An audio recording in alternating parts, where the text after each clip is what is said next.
नमस्कार मित्रांनो, मराठी माहिती खजिना या यूट्यूब चॅनलमध्ये आपले स्वागत आहे. तर मित्रांनो, संजय गांधी निराधार योजनेच्या लाभार्थ्यांसाठी ही अपडेट माहिती आहे. तर मित्रांनो, संजय गांधी निराधार योजना, श्रावणबाळ निवृत्तीवेतन योजना व इंदिरा गांधी निवृत्तीवेतन योजना या योजना गरीब लाभार्थ्यांसाठी राबविल्या जात असतात. परंतु आता सध्याच्या परिस्थितीत गरजू लोकांपेक्षा श्रीमंत लोकांचाच भरणा अधिक झालेला दिसत आहे आणि जे खरोखर गरजू वृद्ध निराधार आहे त्यांची प्रकरणे अजूनही या योजनेसाठी पडून राहिलेली आहे.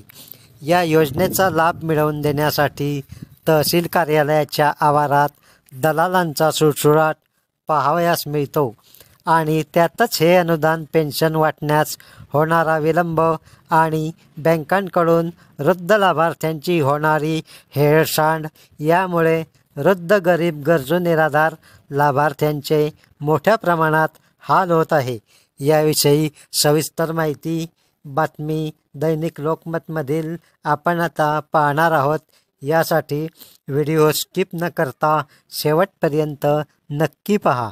तुम्ही जर या चॅनलवर पहिल्यांदा आला असाल तर चॅनल सबस्क्राईब करून ठेवा, बेल आयकॉन नक्की दाबा. अशाच सरकारी योजनांचे व्हिडिओ व नवीन अपडेट माहिती तुम्हाला या चॅनलवर मिळत राहील. तर पहा मित्रांनो, आता ही महत्त्वपूर्ण बातमी. निराधारांची योजनेच्या लाभासाठी होते ससे होलपट. योजनांमध्ये गरजूंपेक्षा श्रीमंतांचा अधिक भरणा. लोकप्रतिनिधींनी लक्ष द्यावे. लाभार्थ्यांची मागणी. मुलांना मोठे करण्यासाठी आयुष्य वेचले, रक्ताचे पाणी करून शिकविले. 30 मुलं आईबापांना आयुष्याच्या शेवटी वाऱ्यावर सोडतात. रक्ताचं नातं असलेली मुलं नोकरीच्या निमित्ताने शहर अथवा परदेशात रममाण झालेली आहेत. मुलं असतानाही निराधार वयोवृद्ध तसेच परित्यक्त्या विधवा व अपंगांना अर्थसहाय्य देण्यासाठी शासनाकडून विविध योजना राबविल्या जात आहे. योजनांचा लाभ घेण्यासाठी जिल्ह्यातील निराधार व वृद्ध संबंधित शासकीय कार्यालय बँकांचे उंबरठे झिजवीत आहे. एवढी ससे होलपट करूनही लाभ मिळत नसल्याची व्यथा आहे. समाजातील निराधार दुर्बल घटक तसेच निराधार वयोवृद्ध व्यक्तींना जीवन जगण्यासाठी बळ मिळावे. महाराष्ट्र शासनातर्फे संजय गांधी निराधार, श्रावणबाळ सेवा राज्य निवृत्तीवेतन, इंदिरा गांधी राष्ट्रीय अपंग निवृत्ती व इंदिरा गांधी राष्ट्रीय कुटुंब योजना या योजना राबविल्या जातात. या लाभार्थ्यांना वेळेवर व पारदर्शक पद्धतीने आर्थिक मदत मिळत नाही. त्यामुळे लाभार्थ्यांची बँकांकडून हेळसांड होत असून काही ठिकाणी निराधारांना अपमानास्पद वागणूक मिळत आहे. काही बँकांमध्ये निराधारांना पैसे काढता येत नाही. प्रत्येक कार्यालयात दलालांचा सुळसुळाट झाल्याने निराधारांचे आर्थिक शोषण होत आहे. संजय गांधी निराधार समितीच्या बैठक वेळेच्या वेळी होत नसल्यामुळे लाभार्थ्यांच्या प्रस्तावाला मंजुरी केली जात नसल्याची स्थिती आहे.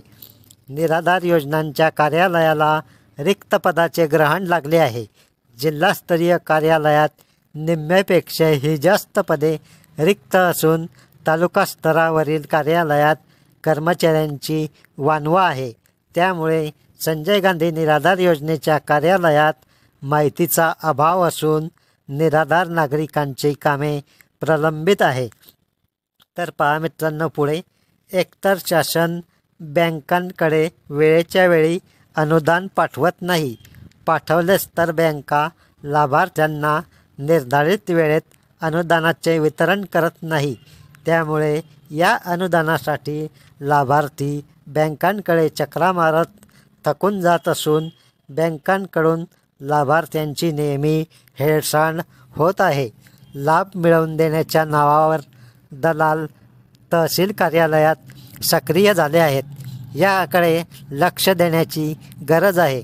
तर मित्रांनो, तुम्ही जर या योजनेचे लाभार्थी असाल तर तुम्हालाही असे अनुभव आले असतील, जसे बँकांकडून होणारी अपमानास्पद वागणूक, दलालांकडून होणारी आर्थिक लूट, अनुदानास वाटपास होणारा विलंब, बँकेतून पैसे काढताना होणारी अडवणूक, योजनेत श्रीमंतांचा भरणा, निराधार समित्यांकडून प्रकरणे मंजूर न होणे, निराधार कार्यालयात कर्मचाऱ्यांची कमतरता, अशा एक ना अनेक कारणांमुळे सर्व लाभार्थी त्रस्त झालेले आहेत. तर मित्रांनो, या सर्व समस्यांपैकी तुम्हाला भेडसावणारी कोणती समस्या जास्त आहे, कोणत्या समस्येमुळे तुम्ही जास्त त्रस्त झाले आहात, ते कमेंट करून अवश्य कळवा. तर मित्रांनो, आता हे निराधारांचे हाल थांबवण्यासाठी आणि शासनाकडून सर्व समस्यांची दखल घेऊन त्यावर उपाययोजना करण्यासाठी हा व्हिडिओ जास्तीत जास्त शेअर करा, लाईक करा, चॅनलला सबस्क्राईब करून ठेवा, बेल आयकॉन नक्की दाबा. धन्यवाद. जय हिंद, जय महाराष्ट्र.